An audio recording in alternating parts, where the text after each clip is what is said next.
Welcome to apply कर लो। आज हम लेकर आए हैं राजस्थान के इतिहास की सबसे बड़ी वैकेंसी। हाँ, आपने सही समझा। ग्रेड डी यानी चतुर्थ श्रेणी वैकेंसी के पेपर का डिटेल्ड एनालिसिस और एक्सपेक्टेड कट ऑफ। अगर आप कंफ्यूज हैं कि कितने मार्क्स सेफ हैं, कट ऑफ क्या रहने वाला है और पेपर कैसा था, तो यह वीडियो आपके लिए है, ज़रूर देखें। इस वीडियो में हम सबसे पहले 2 दिनों का पेपर कवर करेंगे। तीसरे दिन का पेपर हम जल्द ही आपके लिए एनालाइज करके डालेंगे। अपना आप हमारा चैनल सब्सक्राइब करें ताकि आपको जल्द ही पता चल जाए। राजस राजस्थान स्टाफ सिलेक्शन बोर्ड ने ग्रुप डी भर्ती 2025 के लिए लिखित परीक्षा 19, 20 और 21 सितंबर 2025 को आयोजित की थी।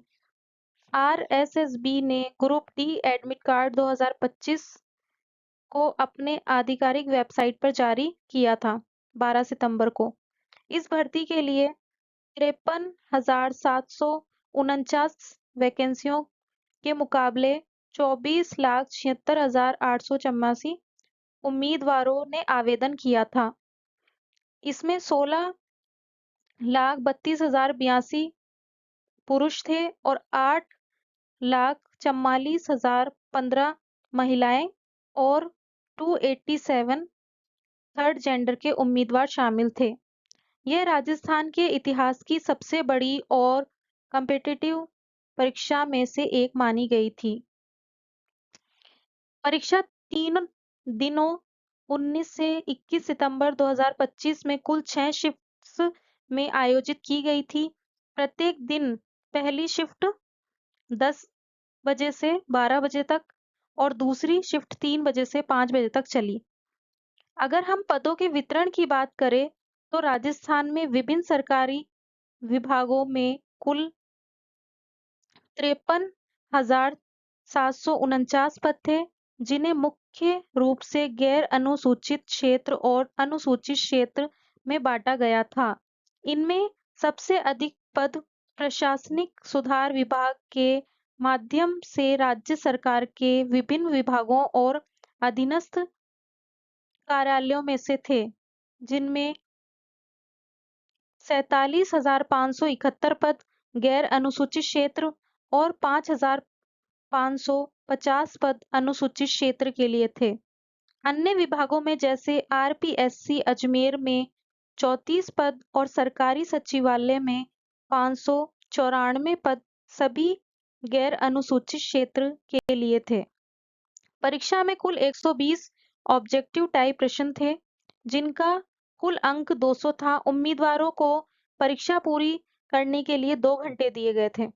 प्रत्येक गलत उत्तर पर 1/3 नेगेटिव मार्किंग थी। प्रश्नों की कठिनाई का स्तर board of secondary education Rajasthan 10वीं कक्षा के अनुसार था। परीक्षा में विषयवार प्रश्न इस प्रकार थे, जैसे सामान्य हिंदी के 20, अंग्रेजी के 15, सामान्य ज्ञान उसमें भूगोल, इतिहास, राजस्थान की कला, संस्कृति, संविधान, राज्य का प्रशासन के 50 सवाल थे। सामान्य विज्ञान 5, समसामयिक घटनाएं 10, बेसिक कंप्यूटर के 5 और सामान्य गणित के 15 प्रश्न पूछे गए थे। कुल मिलाकर सभी विषयों से 120 प्रश्न पूछे गए थे। कुल 24 लाख उम्मीदवारों ने रजिस्ट्रेशन कराया था, जिनमें से 20 लाख से अधिक उम्मीदवारों ने परीक्षा दी थी। प्रत्येक प्रश्न के अंक लगभग 1.66 थे और प्रत्येक गलत उत्तर पर 0.53 अंक यानी 1/3 की नकारात्मक अंक कटौती की गई थी। चूंकि यह परीक्षा 6 शिफ्ट में हुई थी, तो आपको लग रहा होगा कि नॉर्मलाइजेशन होगा और अंक बढ़ेंगे या घटेंगे।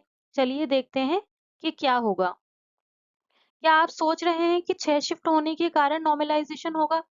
कई उम्मीदवारों को यही कंफ्यूज कर रहा था, लेकिन सच ये है कि इस बार नॉर्मलाइजेशन नहीं होगी। परीक्षा पूरी तरह 6 शिफ्ट में आयोजित की गई थी और सभी रिक्तियां को बराबर 6 भागों में बांटा गया था। और उम्मीदवारों को भी इसी तरीके से विभाजित किया गया था। इसका मतलब ये हुआ कि हर शिफ्ट के प्रश्न पत्र के लिए अलग-अलग कट ऑफ निर्धारित की जाएगी। यानी हर शिफ्ट के उम्मीदवार अपनी शिफ्ट के अनुसार ही कट ऑफ के लिए मूल्यांकन होंगे। इसीलिए आपको ये नहीं सोचना कि किसी शिफ्ट के कठिन या आसान प्रश्न से दूसरे शिफ्ट के अंक प्रभावित होंगे। तो सीधे शब्दों में कहें, हर शिफ्ट अपनी तरह से प्रतियोगिता करेगी और कट ऑफ भी उसी हिसाब से उसकी तय होगी। हर शिफ्ट में लगभग 4 लाख उम्मीदवार बैठे थे, यानी कल्पना कीजिए कितना जबरदस्त था, और उनके लिए केवल 8,900 ही रिक्तियां उपलब्ध थी। मतलब हर शिफ्ट में हजारों उम्मीदवार सिर्फ एक-एक सीट के लिए टकरा रहे थे। तो अब बात करते हैं असल में कितने लोग बैठे थे और कंपटीशन क्या था। इस बार परीक्षा 6 शिफ्ट में आयोजित की गई थी। पंजीकरण और परीक्षा में शामिल उम्मीदवारों का वितरण कुछ इस प्रकार था। शिफ्ट 1 19 सितंबर में 4,10,000 परीक्षा में शामिल लगभग 3,48,500 हुए। सेकंड शिफ्ट 19 सितंबर की 4,13,000 पंजीकृत में से 3,49,000 बैठे। तीसरी शिफ्ट में 20 सितंबर को 4,12,000 परीक्षा में शामिल होने वाले थे, लगभग उसमें से 3,44,000 बैठे। चौथी शिफ्ट में 4,10,000 में से 3,48,500 बैठे।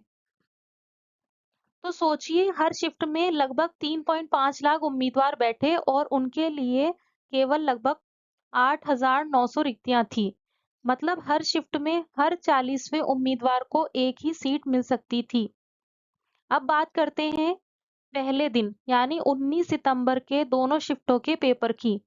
पहली शिफ्ट में सामान्य हिंदी और अंग्रेजी के प्रश्न आसान थे।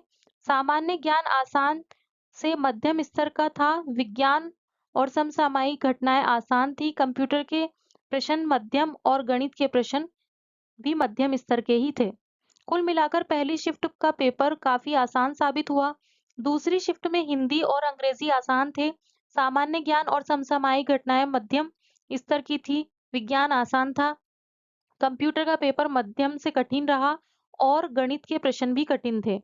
इस वजह से दूसरी शिफ्ट का पेपर मध्यम और गणित के लिए काफी चुनौतीपूर्ण माना गया। जैसा कि डेटा से साफ है, शिफ्ट 1 का कुल कठिनाई स्तर इजी रहा और शिफ्ट 2 का कुल कठिनाई स्तर मीडियम ही रहा।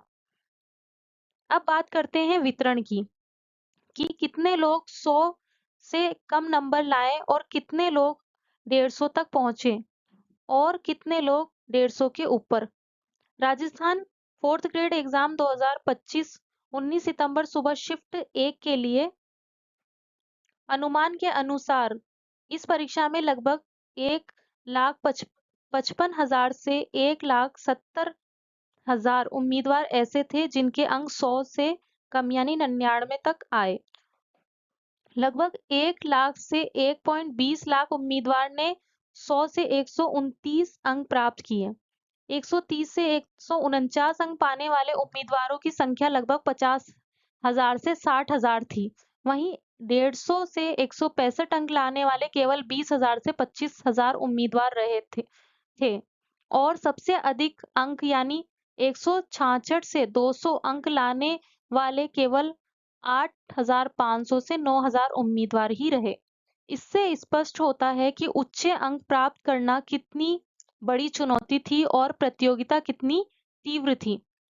इसका कारण ये है कि अन्य हायर परीक्षाओं की तैयारी करने वाले उम्मीदवारों ने भी इस फॉर्म को भरा था। हाँ, आपने सही सुना।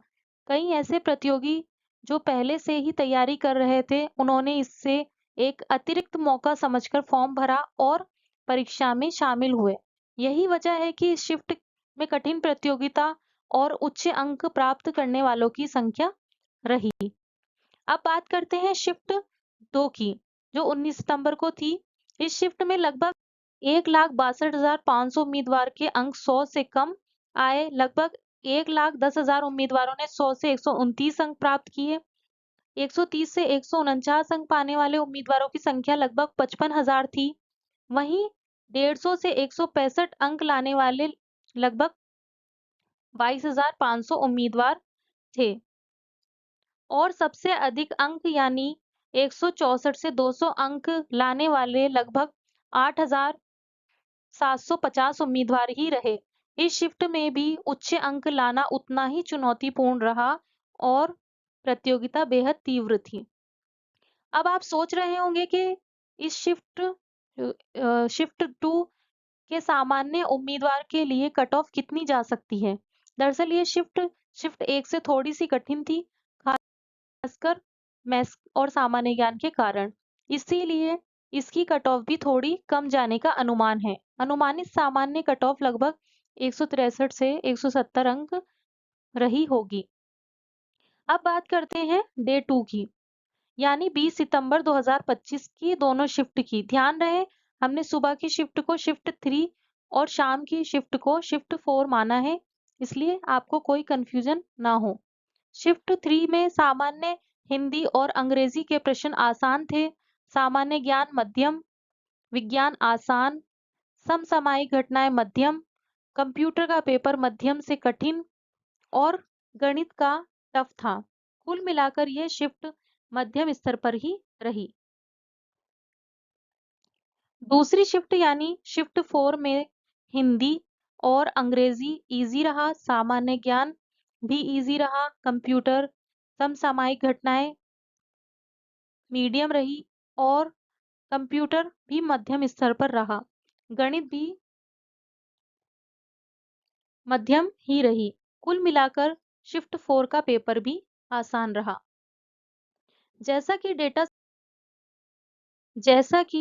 डेटा से साफ दिखाई देता है, शिफ्ट 3 का कुल कठिनाई स्तर बिल्कुल मीडियम था, यानी कई विषयों ने उम्मीदवारों के पसीने छुड़ा दिए।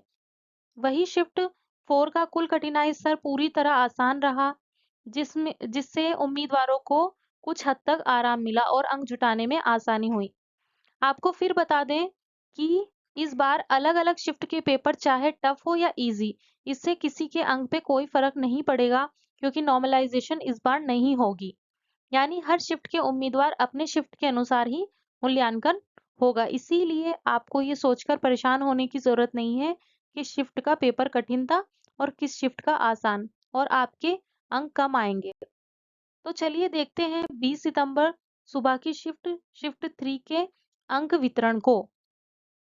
सोचिए, लगभग 2 लाख उम्मीदवार ऐसे थे जिनके अंक 100 से भी कम आए हैं। फिर आए लगभग 90,000 उम्मीदवार जिन्होंने 100 से 129 अंक हासिल किए। अब ध्यान दें, 130 से 149 अंक पाने वाले केवल 55,000 उम्मीदवार ही रहे।